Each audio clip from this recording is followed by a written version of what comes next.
Hello again, and welcome to Products and Principles. If you are brand new with us, my name is Dave Wolf. I'm your Regional Vice President, and I want to thank you for joining us for training. Today we're going to be talking about the last little tail of information on Universal Life. We're going to be talking about variable life, variable universal life a little bit, but the thing that I want to stress here is I want to show you how you replace different people's policies. Some people have term insurance, some people have whole life insurance, other people have universal life or variable life, and there's a different method to replacing each one of those. So I want to give you those methods. And then we're going to talk a little bit about basic business principles that I think are going to be important as you're building your organization. So let's begin.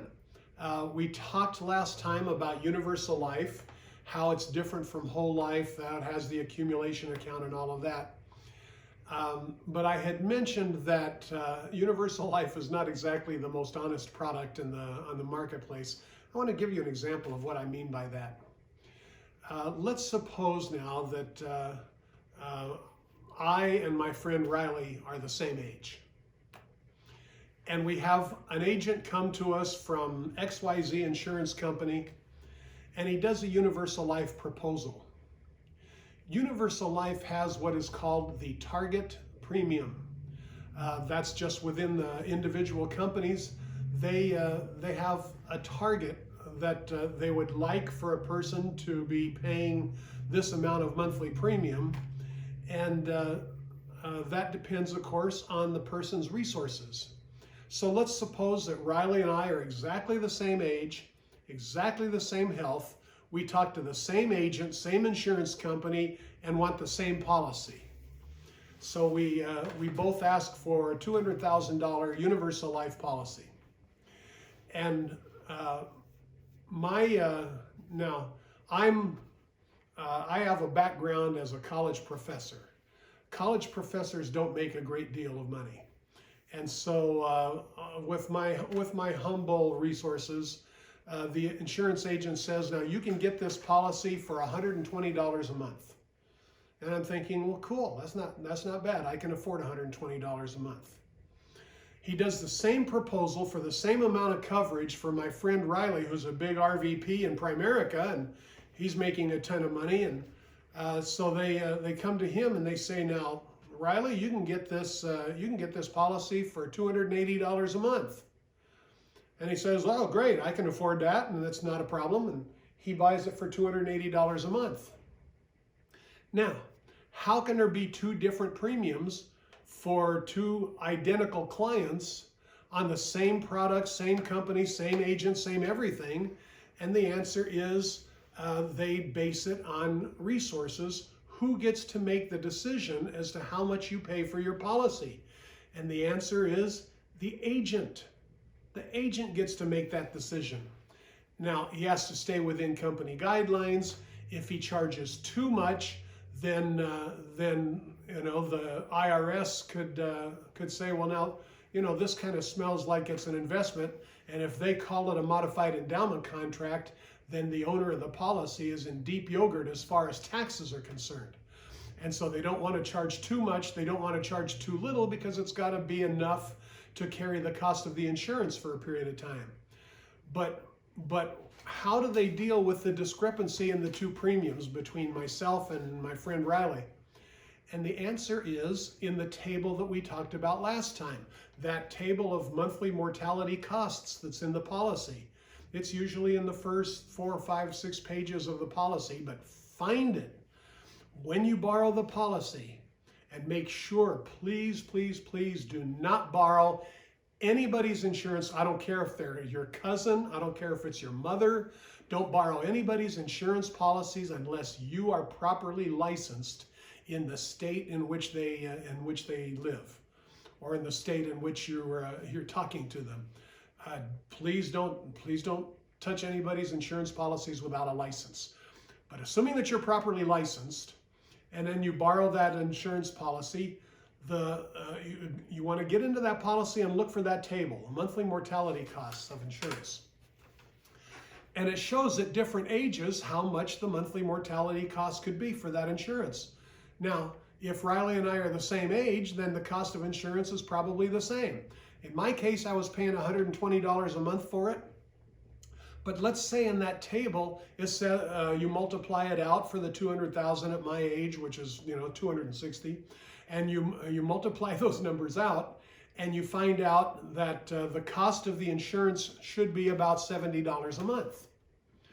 Well, I'm paying $120 a month, so that's not a problem.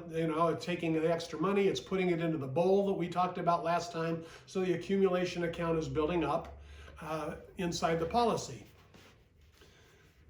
But it's annual renewable term inside the policy, as we talked about last time, so that means that it goes up a little bit every year. So next year, maybe it goes up to $88 a month. And then the following year, maybe to $99 a month. The following year to $116 a month. Well, everything is still cool because I'm paying $120 a month. But what about eventually when it goes up to $130 and $140 and $170 and $220? What's going to happen now? Well, I'm still paying the $120 a month, but now the extra money that it's costing is coming out of the bowl, coming out of that accumulation account. And what happens when the accumulation account reaches zero? We talked about it last time. The policy enters its grace period, and at the end of the grace period, poof, the policy goes up in smoke, no cash values, no insurance. That's what would happen to me. Now, what would happen to my friend Riley? He's paying $280 a month. So his goes up to 70, 80, 90, 100, 120, 150. Still no problem. He's paying $280 a month. But then, once it gets up to 300, no problem. He's got a lot of extra money in the bowl. 400, it probably lasts for a while, extra money in the bowl. But when it goes up to 510, 630, and those higher amounts, then he's going to get a notice from insurance company that the policy has entered its grace period when that bowl goes to zero. But keep in mind that his next premium payment, in order to keep that policy in force, is not going to be $280 a month. It's going to be the $500 or the $600 or however much it's going up to at that time. That's the danger of universal life. One of my trainees a number of years ago had a very dear friend by the name of Ron. And that dear friend had 2 universal life policies. I won't mention the company that they came from, but he had 2 policies, and we went in, we talked to him, and he said, "Oh, don't worry, these policies are paid up." I said, "Ron, no universal life policy is paid up. You look inside the policy and you'll see it's not paid up. Those premiums are going up." He said, "No, the agent told me they were all paid up last year." And I said, "Ron, you got to trust me on this. You got to start making those payments. Don't even buy anything from me. Keep making the payments on your universal life policy. That thing's going to go up in smoke. You're going to end up with no insurance." Well, he believed his agent. He had known his agent longer than he knew me. And sure enough, both of those policies enter the grace period. The premium that he would have had to pay to keep it was highly advanced. And so he gave me a call and he said, "Dave, you were right. Those policies both blew up." He said, "Can you still come over and sell me term insurance?" I said, "Ron, we'll be over," and we set a date. Went over and we talked to him. We wrote a new policy, picked up a check, sent it into underwriting. Turned out that he had acquired diabetes, and it was seriously ill with diabetes. And our insurance company could not insure him. And shortly thereafter, he died. I got a bone-tingling phone call from his wife. What are we going to do? I've got 2 young kids. I'm seriously ill. What are we going to do? Ron had no insurance. Well, I wish that he had believed me, but there's no way that I can go back and fix that. Universal life leads to tragedies. I'm not overstating it. It's illegal for me to give you the guy's last name, but he was a close friend of the person I was training, and it broke my heart to get that phone call from his wife. So I speak from personal experience about how many times I've encountered Universal Life. If you're thinking about buying Universal Life, don't. Watch a couple of Dave Ramsey videos. He'll explain the difference between Universal Life just as I have, but stay away from it. It's one of the plagues of the insurance industry. Now, another plague we talked about a little bit last time, variable life and variable universal life. Variable life is a whole life policy. I mentioned that last week. It's whole life, but which means it's decreasing term inside. Remember that all insurance is term insurance. So it's decreasing term inside, but then you add extra money to it, and that money goes into the cash value. But here, the insurance company doesn't pay interest. The insurance company's putting it into what's called a separate account. The separate account has different sub-accounts, and you don't need to get terribly technical about that.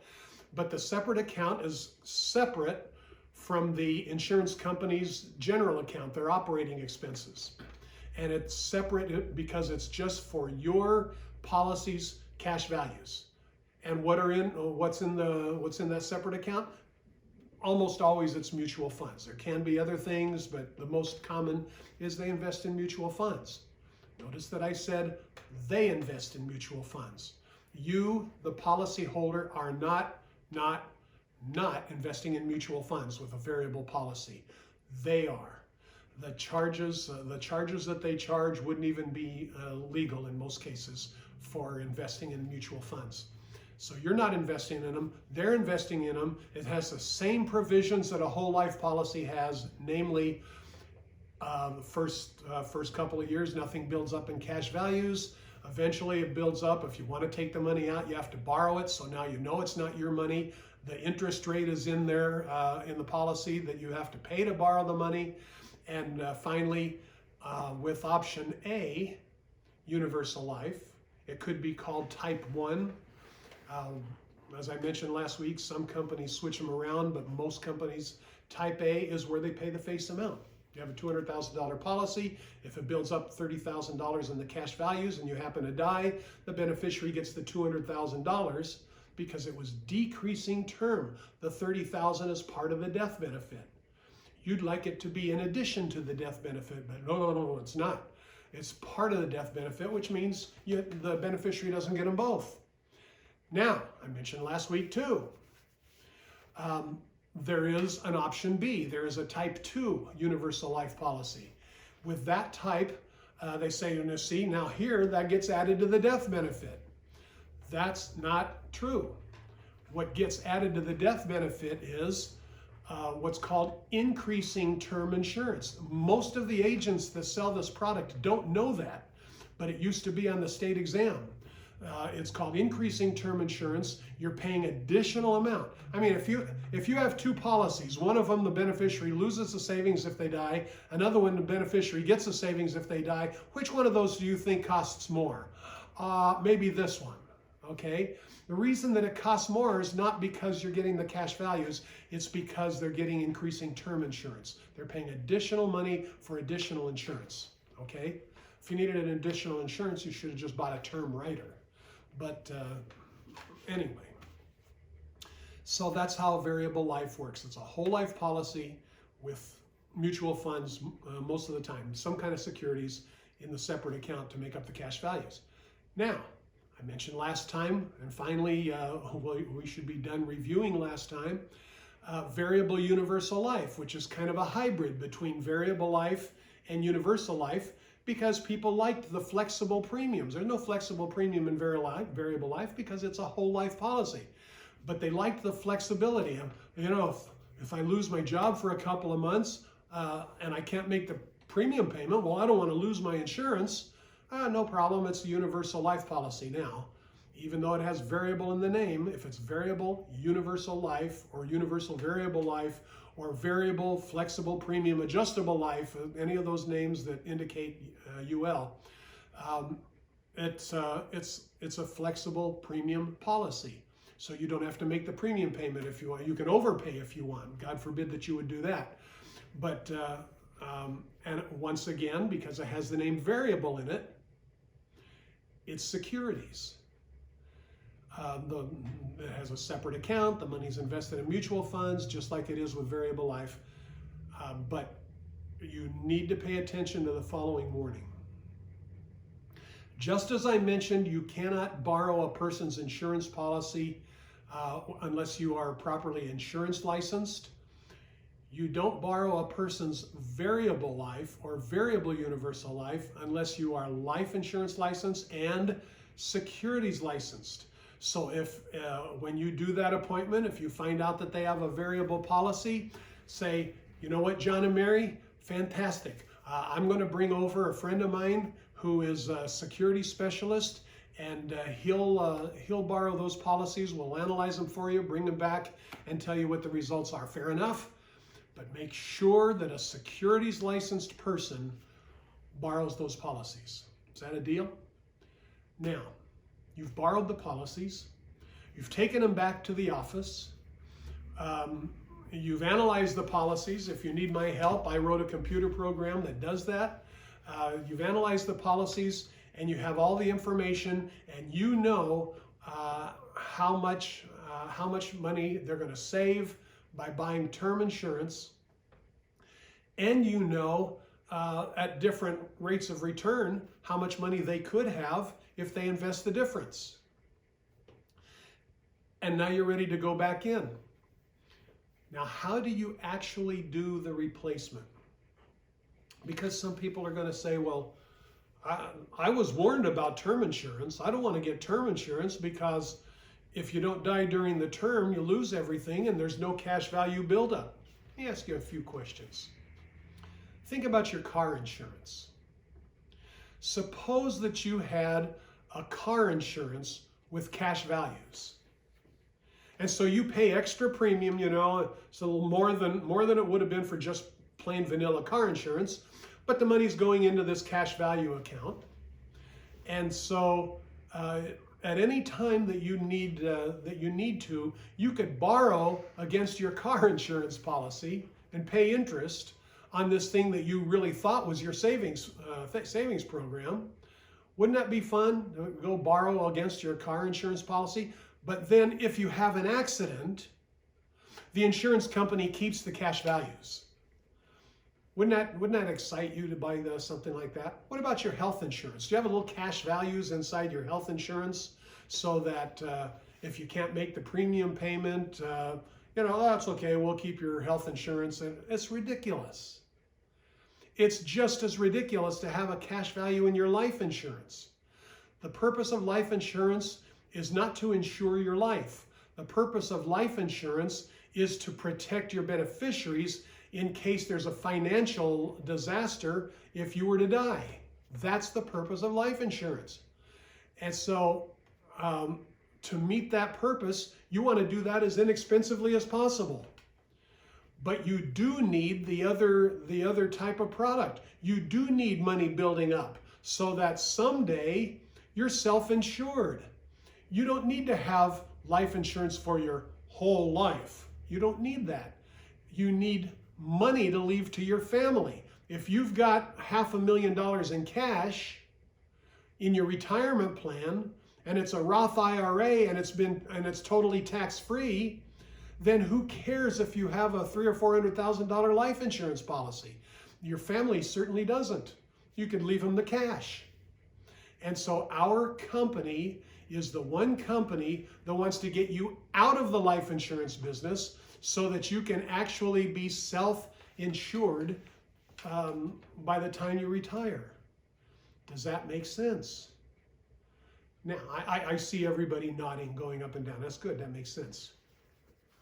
So you buy term, you invest separately, and we'll be talking about that side of the business as well in future programs.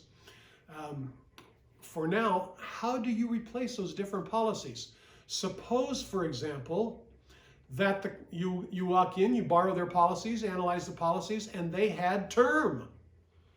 Miracle of miracles. They actually had term insurance. It's getting more popular now. Popularity is largely due to our company, but they have term insurance. Well, I certainly am not going to replace a term insurance policy. Wrong. It depends on what their cost is going to be. It depends on whether that's in their best interest. How does it meet their timeline? For example, a lot of people bought a 20-year term policy that was pretty cheap back when they were 32 years old. But now they're 47 years old. They've got 5 years left on that 20-year policy, and then the premium is not going to go, the premium is going to go, whoop! And immediately it's going to jump to maybe 3 or 4 times the amount. That happens with our policies too. People are older, they're more likely to die. That's why we get people saving so that they don't have to experience the whoop.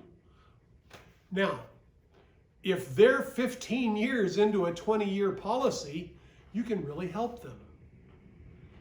Now, their premiums right now are still those cheap premiums they were paying when they were 32 years old. But to avoid the whoop, they need to get rid of the insurance while they're still healthy.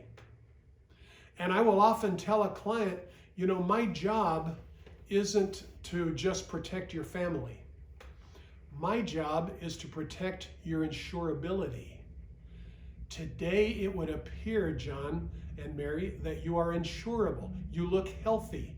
And if that's the case, you need to get insurance that's going to take you out another 20 years at a less expensive premium than that highly jacked up premium is going to be in your old policy. Does that make sense? And usually they say, yeah, that makes sense. How much more expensive is yours? I say, well, I'll tell you what, and we'll show them the comparison. Now they're thinking, well, gee, I'm only paying $60 a month for that one, and you want me paying $110 a month for yours. Yeah, that's for the next few years, but that's to avoid a $250 a month premium for the next 20 years. And many people would say, yeah, I can pay $50 extra a month or $30 extra a month now for a short period of time to avoid paying bazillions in the future. And so do you replace term insurance? Only if it's in the best interest of the client. And that's determined when we analyze those policies. So that's how you do term insurance replacement. You see how many years they are into the policy, what the premiums are going to be, and actually do the analysis. Don't try to wing this stuff. I say, oh yeah, well, ours is going to be, boy, yours is going to be expensive. Don't wing it. Don't shoot from the hip. Go to the office, do the comparison, pay your dues. Remember, we do not deserve their business until we've given them value. And so give them the value. Analyze it. Do a financial needs analysis. Do one for everybody that you ever go in and do an appointment for. It's good practice for you. It's life-saving for them. Do that. It may show them how to get out of debt sooner. The values of the FNA, the financial needs analysis, are almost unlimited. Just huge. So that's how to take care of term insurance. Well, this family has a whole life insurance. How did you know that has a whole life insurance? Because down at the bottom, probably on the front cover, it says whole life insurance. So it's not real technical to find out. So you never tell people, whoa, John and Mary, you've got the wrong thing. This policy is terrible. You don't ever do that. Why? Because you want that client to like you. You want them to trust you. And they will do neither if you tell them they made a huge mistake. They'll defend their mistake to the death. You don't do it that way. They say, John and Mary, fantastic. You're doing the right thing. You're getting insurance to protect your family. Now, it's our job just to see if you've got the best value you could have. So you kind of ameliorate the terminology to keep them from recoiling. And you bring the whole life policies to the office. Now, notice I said policies. You don't borrow one policy. So, well, let's see. He's got term on the wife, so her term insurance is okay, but he's got a whole life policy, so we're going to compare his. Another dreadful error.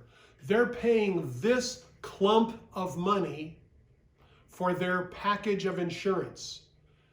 I don't want you to separate. Well, yeah, the one on the kids is okay, or they've got whole life on the kids. Both of them have term, so they're okay. Don't do that. Pick up every life insurance policy that anybody in the family has.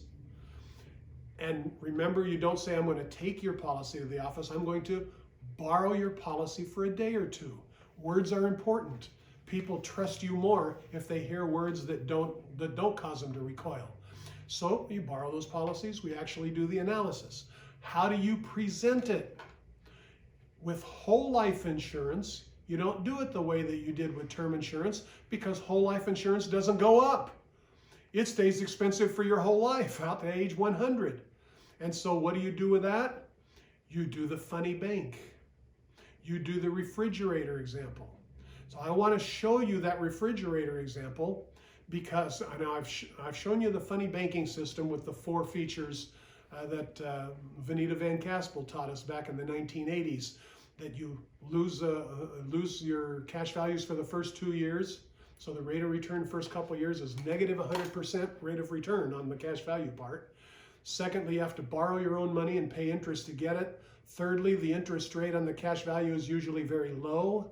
And fourthly, none of that really matters, because the day that you die, the beneficiaries lose the extra benefit of the cash value. It becomes part of the insurance, gets added to the decreasing term, and they still only get the face amount. So you had expected 2 things, but they only get 1. Now, when you talk to them about, when you do the initial presentation, in fact, I would recommend doing the refrigerator example and the funny banking system. So I actually go, I'll pull out a tablet and I'll joke around with them a little bit and say, now, no laughing at teacher's art. But let's say that you wanted to go buy a refrigerator. And I'll personalize it. I'll say, now, John and Mary, where would you probably go to buy the refrigerator? And let them answer. Well, they're not going to go to Sears anymore. They might go to Home Depot, Best Buy, wherever they're going to buy the refrigerator. And then I'll say, okay, you go to Home Depot to buy the refrigerator. And they say to you, now, John and Mary, here's the refrigerator of your dreams, but there are 2 possible ways to pay for it. Payment plan A is you pay $1,000 for your refrigerator and it's yours. But it has a very unusual guarantee. It's guaranteed for 36 years. 36 years. But at the end of the 36 years, this thing crumbles to dust, it's worthless, you got to go buy a new refrigerator. Okay? Now you can buy the same refrigerator if you're willing to pay twice as much, $2,000, you still get the 36-year guarantee, but this time, at the end of the 36 years, you get double your money back, $4,000. It's as if you had a free refrigerator for 36 years and actually made a profit. Those are the words I'll say to John and Mary. I'll say, now, John and Mary, which one do you think is a better deal? Guess how many people pick the free refrigerator where you make a profit? Almost everybody. The only people who don't pick this one are mathematicians. But this is the one that people picked. Actually, I am a mathematician, and that's the one I picked 30-some years ago. And so I'll say, great. Now, John and Mary, let's say I'm Home Depot. And you just paid me $2,000 for a $1,000 refrigerator. So who gets to keep the extra $1,000? And they'll usually say, Home Depot. I'll say, that's right. Home Depot gets to keep that $1,000. Now, do you think that Home Depot knows where they can get a 12% rate of return on their money? And they'll usually say yes. They'll say, if not, turn over their credit card statement. They might know how to get a 20% rate of return on their money. But suppose that they can get 12%. Remember the rule of 72? The rule of 72 says if you take the number 72, divide it by the rate of return, the answer comes out the approximate number of years it takes to double their money. So, if they get a 12% rate of return, 72 divided by 12 is 6. They double their money every 6 years. So how many times is it going to double in 36 years? Now, when you ask your client a math question, even if it's a baby simple math question that you could have solved when you were in the 3rd grade, most people didn't do as well as you did in math. Most people reeked in math. And so if you say the money's going to double every 6 years, by the way, I always go like this so they know it's turning over, right? Money's going to double every 6 years. How many times does it double, John and Mary? In 36 years, you inwardly count to 2. 1, 2. And then you give them the answer. Why? Because you want them to like you and trust you. And if you're asking them math questions that they don't know the answer to, they ain't going to like you anymore. Okay? Especially if John doesn't know the answer and his wife is sitting next to him. And later she's going to say, well, bozo, the answer was 6. What's the matter with you? Okay? But that's how many times this is going to double.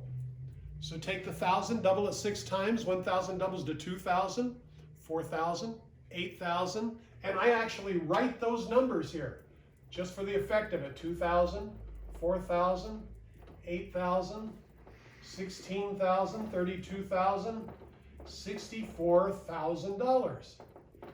So Home Depot made 64 grand on the extra 1,000 that you paid for your refrigerator. Now they don't get to keep all of that because you come back to Home Depot 36 years later and you say, dame los 4,000 por favor. And they'll say, no hay problema. Muchísimas gracias for the 60K we get to keep from that additional money that you spent. And this is where now a lot of people do that example and say, see, and the client still doesn't see. So you have to ask them the following question. Now, John and Mary, suppose you had bought the less expensive refrigerator and you took the extra 1,000 and you invested it. And if you could get the 12% rate of return, you get to keep the whole 64,000. Now, which one is the better deal? Don't tell them which one is the better deal. Ask them which one is the better deal, because if they say it, it's true. If you say it, it's suspect. Okay? So they'll say, oh, I guess this one. Now, here's where I do my little commercial for Primerica. Say, now, John and Mary, what's the only thing that happened to you between 90 seconds ago when it was obvious the refrigerator B was the better one, and 90 seconds later when it was obvious to you the refrigerator A was the better one? And I don't make them answer that one, I answer it. I'll say 90 seconds of information. That's why Primerica takes an educational approach. We teach people about money. We teach people how money works. We don't take a bunch of products and cram them down their throat. We don't go for the jugular vein with all these closing techniques. We just want them to be smart. We want them to be educated. We want them to have financial dignity. And so, and that's what I'll tell them. I'll say 90 seconds of education. That's why, John and Mary, our company takes an educational approach. As a matter of fact, I want to invite you to our next training class, and you can come. You don't have to join us. You don't have to sign up for anything. You can just come and you can join us at our training class and get some of that education. And then you go on. So you've shown them the refrigerator and the bank in that first presentation. But when you come back with their policies on the second appointment and you want to show them the results, then you want to rehash what you found inside the policy from the banks. Those 4 features of the funny banking system. Practice them. Draw a bank, put a little roof on it, call this one A, and draw another one, put a little roof on it, call it B. Make them look exactly alike as much as you can, especially if you're as terrible an artist as I am.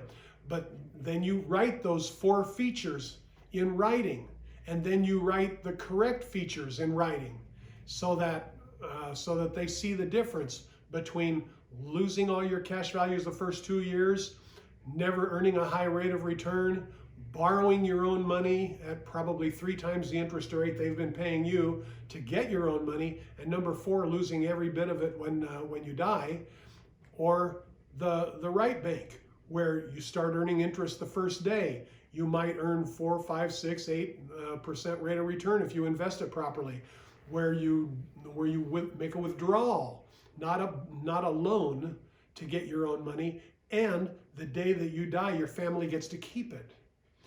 Make those comparisons, because when you come back with their whole life policy, show them in writing in their policy where those features are. Your trainer or your RVP will be happy to show you in their policy where they are. Don't ever mark up somebody's policy. Don't highlight, don't underline, don't make a dot on their insurance policy. Make a copy of a page and make any kind of notations on the copy of the page, but not on their policies. Okay? Now, that's how you replace a whole life policy. You show them the bad bank. Universal life. How do you replace a universal life policy? 2 things. Number 1, there will probably be a note very close to the beginning of the policy. It could be on the cover, it could be the page after the cover, it could be on a page that describes the policy's benefits, that's characteristics. But wherever it is, it usually says note. That's how you know it's a note. It usually says, note, this policy may terminate prior to maturity if the premiums paid are not sufficient to carry it to maturity. Now, when you find that note, don't read it to your client. Turn it around and say, Mary, would you read that note? Have Mary or John read the note out loud. And then she'll say, this policy may terminate prior to maturity if premiums for paid are insufficient to carry it to... Dave, what does that mean? I'll say, well, read it again. And she'll read it out loud again. Why am I doing that? My purpose now is to disturb them. I want to disturb them. I want them to realize they made a mistake so I don't have to tell them. So she reads that policy and they still wonder what. I'll say, well, now I'll play the game along with them. John and Mary, what could that possibly mean that your premiums are not sufficient to carry it to maturity? Are you paying your premiums? Oh yeah, every month we pay our premiums.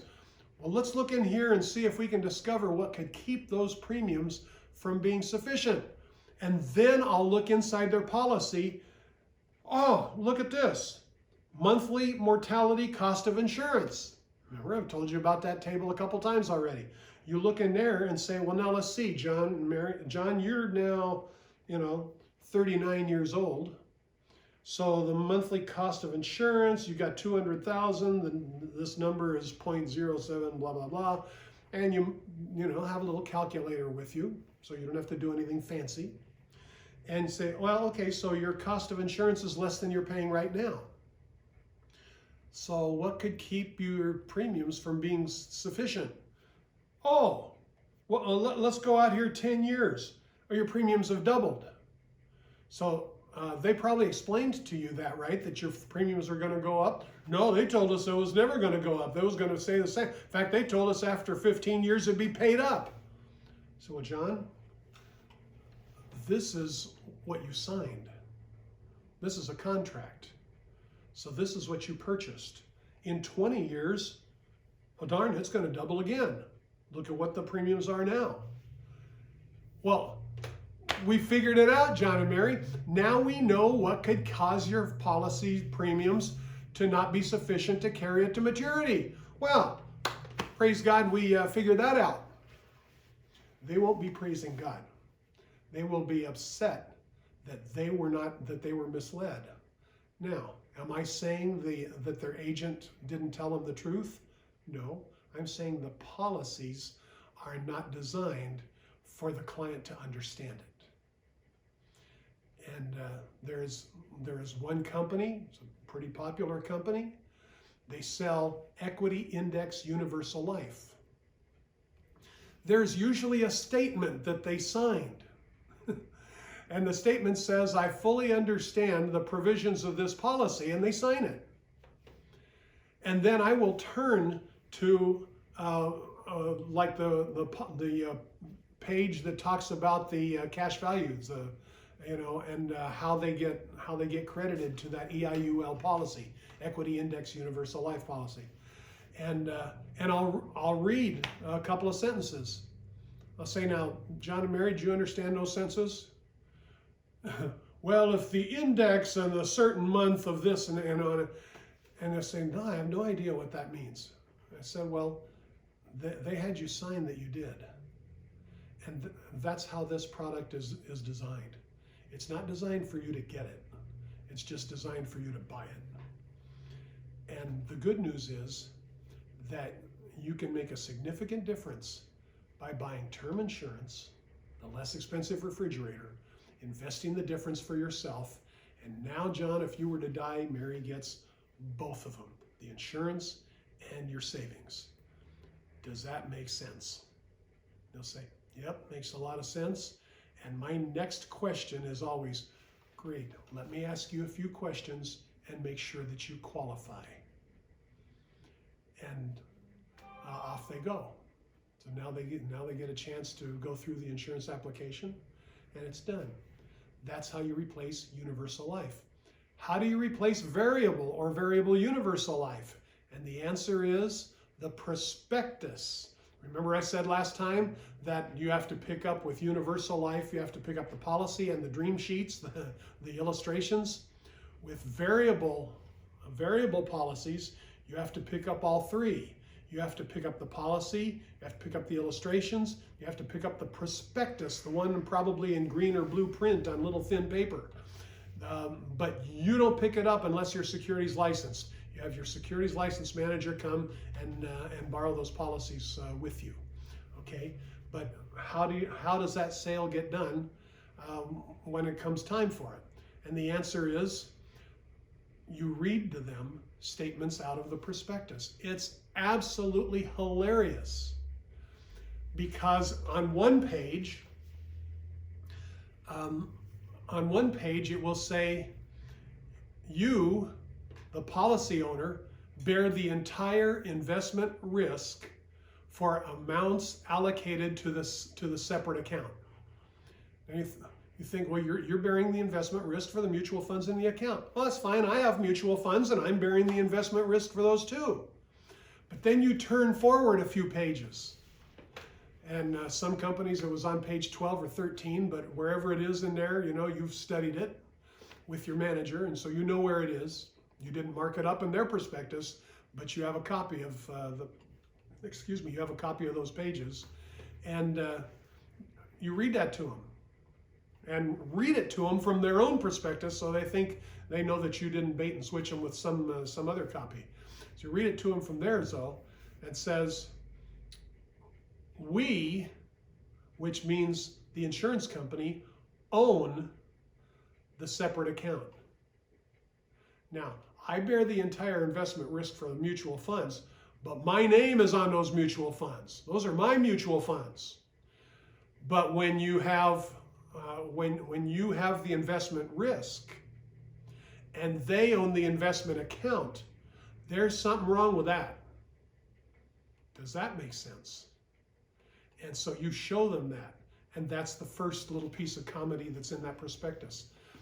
And then you turn, and this is the last place you'll have to go to replace this, you turn to a page in the prospectus that's called fees and expenses.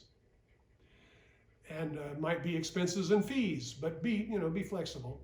And you turn to that paragraph and you start looking for them. Now, these are things that you've made notes of with your manager. Some of the fees are the mortality and risk expense. Then there's the cost of insurance. You say, well, now, John and Mary, wait a minute. The cost of insurance was the cost of mortality. They have to pay if you die. So, yep, that's the purpose. Okay, but now this mortality, let's see what it says. It says, this is to reimburse the company in case the insured doesn't live as long as projected. Well, that's dying. You have to pay it twice to die? And then I'll usually make a little joke. I'll say, you know, the percentage on dying is probably 100%. Nobody dies twice. The only counterexample of that was Lazarus. Jesus raised him from the dead and then he died again. So he died twice. Don't worry, Elijah and Enoch made up for it. They didn't die at all, okay?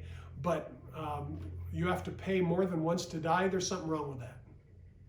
And by the time you read the expenses in that thing, the percentages that they have to pay for the expenses in a variable life or a variable universal life policy, they'll be laughing with you and you'll say, is it time to get rid of this?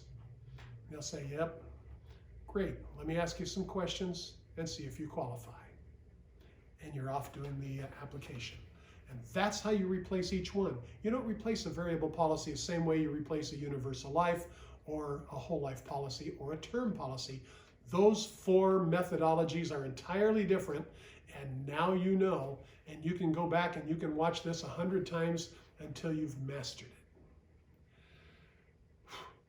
Now, something else I wanted to talk to you about. So just in case you thought you were rid of me, you're not, okay? The other thing that I wanted to talk to you about is when a person gets involved with Primerica, they really want to know three things. And at every stage of the game, I don't care if they're the brand newest associate that just turned in his IBA last Thursday night, or if they're an NSD, they still want to know the same three things. Number one, what am I responsible for? Forgive me for ending the sentences with prepositions. I do know better. Okay, what am I responsible for? Whom, I should say whom, to whom am I responsible? But so it's easier to remember, who am I responsible to? And number three, how am I doing? These are three principles that were taught to me decades ago by Mr. Doug Hartman. And I'll never forget them. Because at every stage of the game, every person in our company needs to know the answers to those three questions. So I'm going to tell you the answers now. What am I responsible for? The answer is, depends on what level you're at. What is a new associate responsible for? Number one, you're responsible for your own business. Remember what I told you in the very first class. Treat this as a business. You're responsible for doing that. Now, if you've got a trainer, somebody in my organization who's training you, and they're supposed to be taking you out, and they're supposed to be making phone calls with you, and they're supposed to be getting appointments for you, and they ain't doing that, then you wake them up at 2 o'clock in the morning. And believe me, I have people waking me up at 2 o'clock in the morning. Sometimes I'm still awake at 2 o'clock in the morning. But wake them up and say, hey, I need to get out in the field. I want to make some money here. And if they don't take you out after that, then you wake me up at 2 o'clock in the morning and we'll get somebody who will take you out if it's I myself. And I don't generally do appointments, but I'll go out and do appointments if one of our trainers has fallen down on the job. So what are you responsible for as a brand new person? Nag your trainer if need be. Now, if your trainer is the kind of person, we've got several in our organization who are this kind of person. They're taking people out. They're getting business done. They're bringing new associates into your organization. They're doing all the right things. Praise God. That's great. Fantastic. Let me know so that I can congratulate them. But if that's not happening, you nag your trainer. And if that doesn't work, you nag me, because we want to get you out. The reason you got involved with this is so you could make money, and we want that to happen. Okay?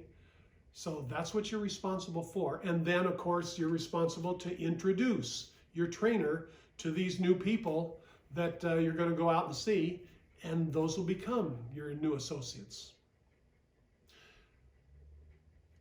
The second thing that you're responsible for as a brand new person is become an inviter.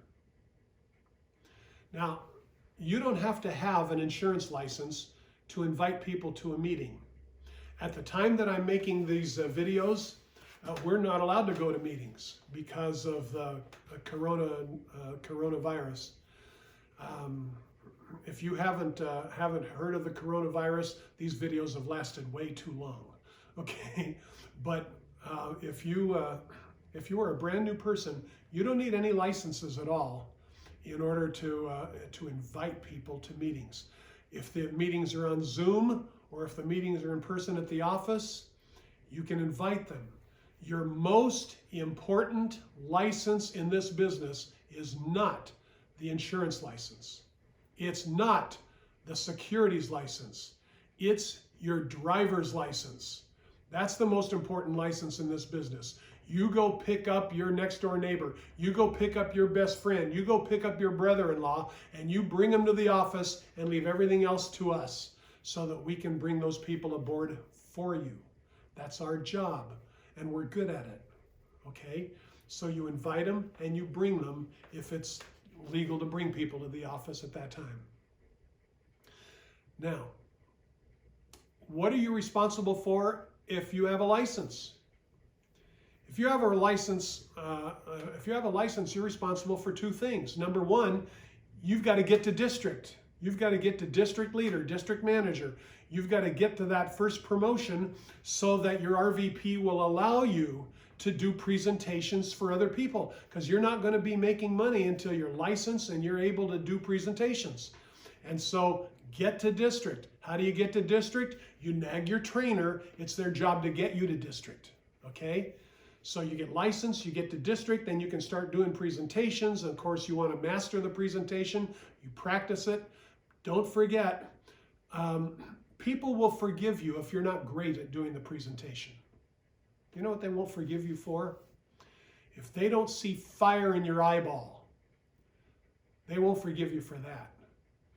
If they don't think that you believe in what you're telling them, then they're not going to bother to listen to you.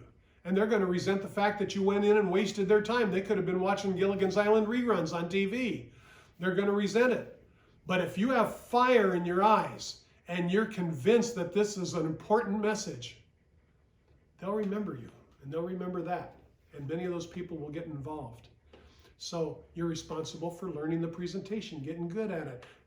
Get your trainer to teach you how to do the financial needs analysis. You know the easiest way to learn that? Do your own. You've got Primerica Online. Get on POL and do your own financial needs analysis and get to where you understand. How do you manipulate the little tabs and how do you go from one place to another?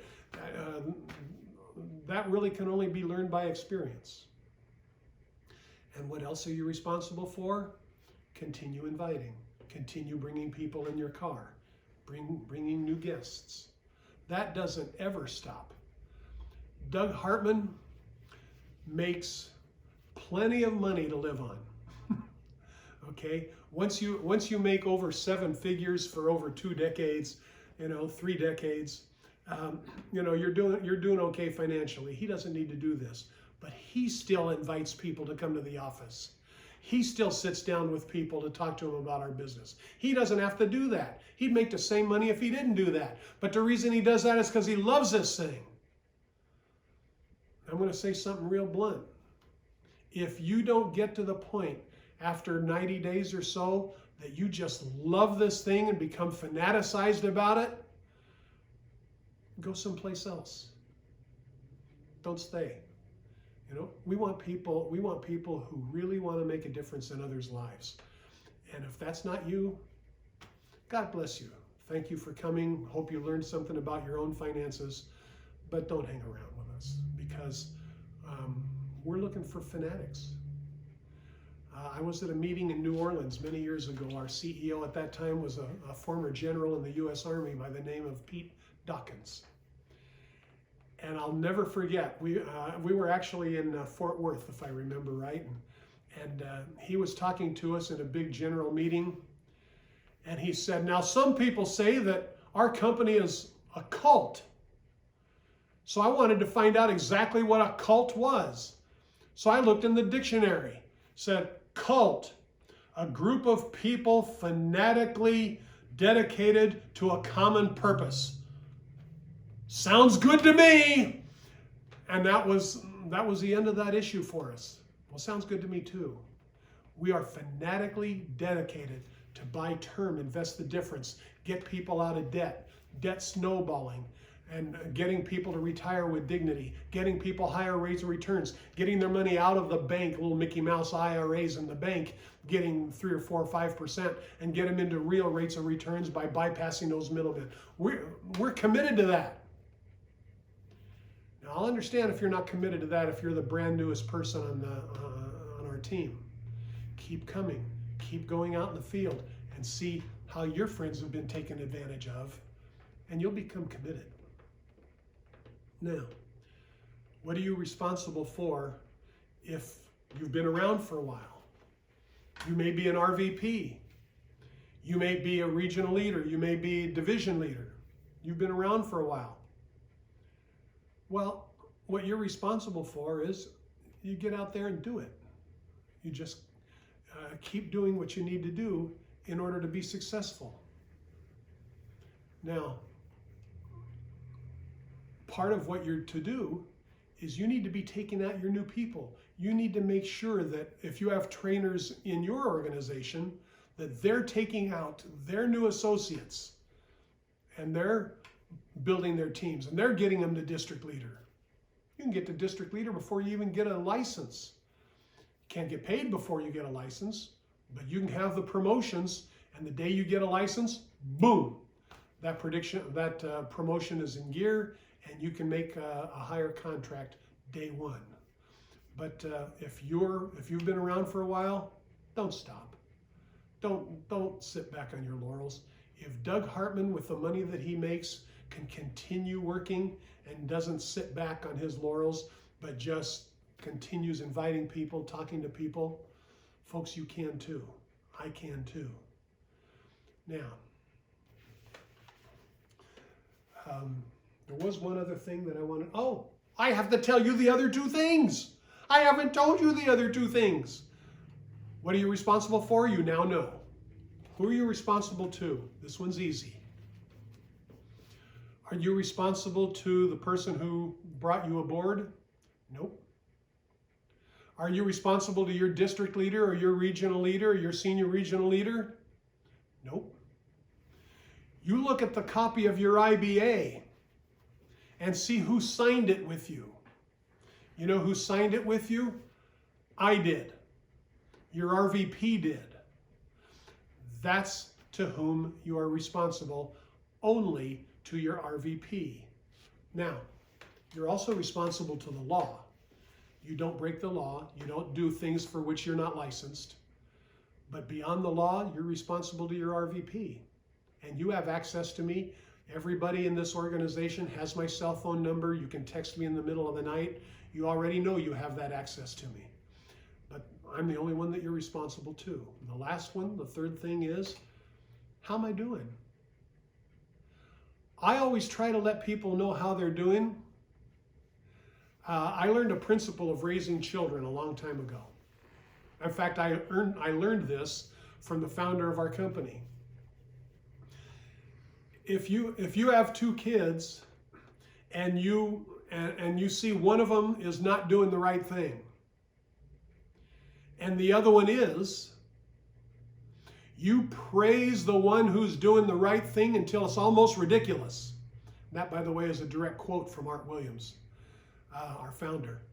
You praise them like crazy. Now, this guy over here, it's not doing the right thing. He didn't get the praise. But he knows that this one got the praise. And so what's he going to think? Well, I guess I didn't do the right thing, or I would have gotten praised too. You don't have to rail on this kid and say, "What's the matter with you? I told you to pick up your toys last night, and I don't. What's the matter?" No, your brother certainly. Don't ever do that, okay? Well, don't do that to your team either. Hey, look at what Tim went out and did. Look at what Meredith went out and did. Look at what this person went out and did. One just came back from Houston. Look what he'd go in. I don't want you to compare it to your other teammates. I want you to praise those teammates in this person's presence so that they get the message. Oh, I'll get the praise if I do that too. And that's what you do. That's how you build an organization. You don't build an organization by shoving people down. You build an organization by pushing people up. Thank you for coming to training today, and we will look forward to talking to you the next time.